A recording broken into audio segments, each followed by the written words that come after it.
support violence. It has also failed to use its influence to press the separatists to abide by a ceasefire. That's why, together with our allies, we've imposed growing costs on Russia. So now it's, I think, a somber and appropriate time for all of us to step back and take a hard look at what has happened. Violence and conflict inevitably lead to unforeseen consequences. Russia, these separatists, and Ukraine all have the capacity to put an end to the fighting. Meanwhile, the United States is going to continue to lead efforts within the world community to de-escalate the situation, to stand up for the sovereignty and territorial integrity of Ukraine, and to support the people of Ukraine as they courageously work to strengthen their democracy and make their own decisions about how they should move forward. You're listening to President Obama on KFI Los Angeles. Before I take just a couple of questions, let me remark on one other issue. This morning I spoke with Prime Minister Netanyahu of Israel about the situation in Gaza. We discussed Israel's military operation in Gaza, including its efforts to stop the threat of terrorist infiltration through tunnels into Israel.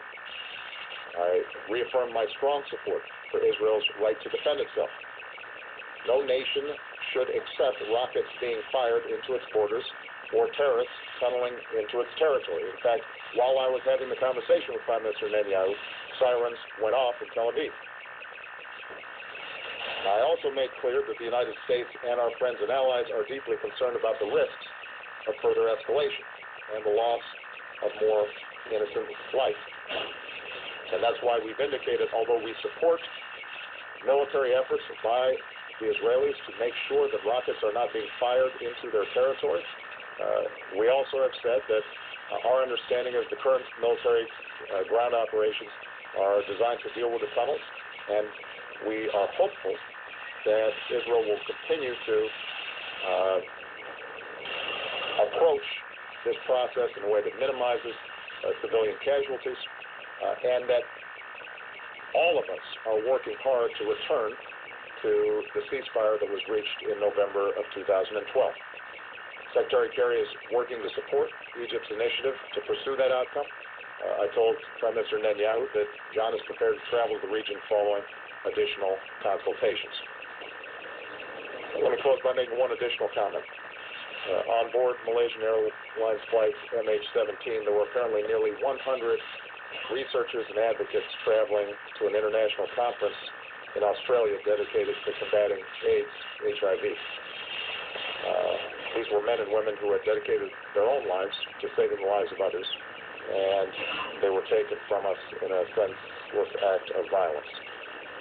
In this world today, we shouldn't forget that in the midst of conflict and killing, there are people like these, people who are focused on what can be built rather than what can be destroyed, people who are focused on how they can help people that they've never met, people who define themselves not by what makes them different from other people, but by the humanity that we hold in common. It's important for us to lift them up and to affirm their lives. And it's time for us to heed their example. The United States of America is going to continue to stand for the basic principle that people have the right to live as they choose, that nations have the right to determine their own destiny, and that when terrible events like this occur, the international community stands on the side of justice and on the side of truth. So with that, let me take just a couple questions. I'll start with you, Julie. Thank you, Mr. President. Just on a technical matter, does the U.S. believe that this passenger jet was targeted, or that those people who shot it down may have been going after a military aircraft? And more broadly, this incident does seem to escalate the crisis in Ukraine to a level we haven't seen before. Does that change your calculus in terms of what the U.S. and perhaps Europe should be doing in terms of a response? Well, I think it's too early for us to be able to guess what the intentions of those who might have launched the surface-to-air missile might have had.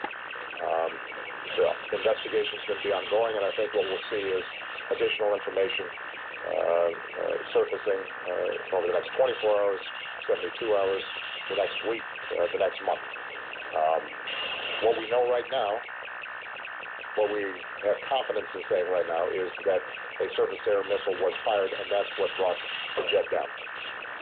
We know But we have confidence in saying that that shot was taken within territory that is controlled by the Russian separatists. But I think it's very important for us to make sure that we don't get out ahead of the facts. And at this point, in terms of identifying specifically what individual or group of individuals or personnel ordered the strike, how it came about, those are things that I think are still going to be subject to additional information that we're going to be gathering. And we're working with the entire international community to make sure that the focus is on getting to the bottom of this thing and being truthful. And my concern is obviously that there's been a lot of misinformation generated in eastern Ukraine generally. This should snap everybody's heads to attention and make sure that we don't have time for propaganda, we don't have time for games. We need to know exactly what happened, and everybody needs to make sure that we're holding accountable those who committed this outrage. With respect to the second question, as you're aware, before this terrible incident happened, we had already ratcheted up sanctions against Russia, and I think the concern not just of Russian officials but the markets about the impact that this could have on the Russian economy is there for all to see. I made clear to President Putin that our preferred path is to resolve this diplomatically. But that means that he and the Russian government have to make a strategic decision.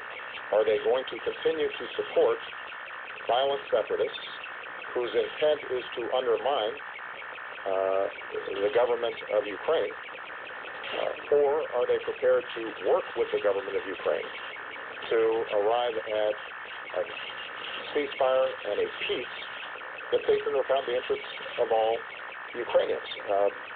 There has been some improved language at times over the last month coming from the Kremlin and coming from President Putin, but what we have not seen is an actual transition and different actions that would give us confidence that that's the direction that they want to take. And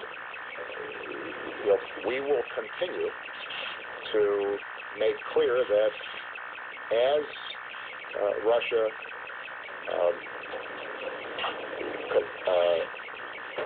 engages in efforts that are supporting the separatists, that we have the capacity to increase the cost that we impose on them. And we will do so. Not because we're interested in hurting Russia for the sake of hurting Russia, but because we believe in standing up for the basic principle that a country's sovereignty and territorial integrity has to be respected, and it is not the United States or Russia or Germany or any other country that should be deciding what happens in that country. At this point, do you see any U.S. military role that would be effective? We don't see a U.S. military role beyond what we've already been doing in working with our NATO partners and some of the Baltic states, giving them reassurances that we are prepared to do whatever is required to meet our alliance obligations. Steve Hall. Thank you. How much blame for this do you put on President Putin? And will he use this incident now to push the Europeans for stronger action? We don't know exactly what happened yet, and I don't want to, as I said before, get out ahead of the facts. But what I do know is that we have seen a picking up of violence in eastern Ukraine. That despite the efforts of the Ukrainian government to abide by a ceasefire and to reach out and agree to negotiations, including with the separatists, that has been rebuffed by these separatists. We know that they are heavily armed and that they are trained, and we know that that's not an accident. That is happening because of Russian support. It is not possible for these separatists to function the way they're functioning, to have the equipment that they have. Set aside what's happened with respect to the Malaysian airlines, a group of separatists can't shoot down military transport planes, or they claim shoot down fighter jets without sophisticated equipment and sophisticated training, and that is coming from Russia. So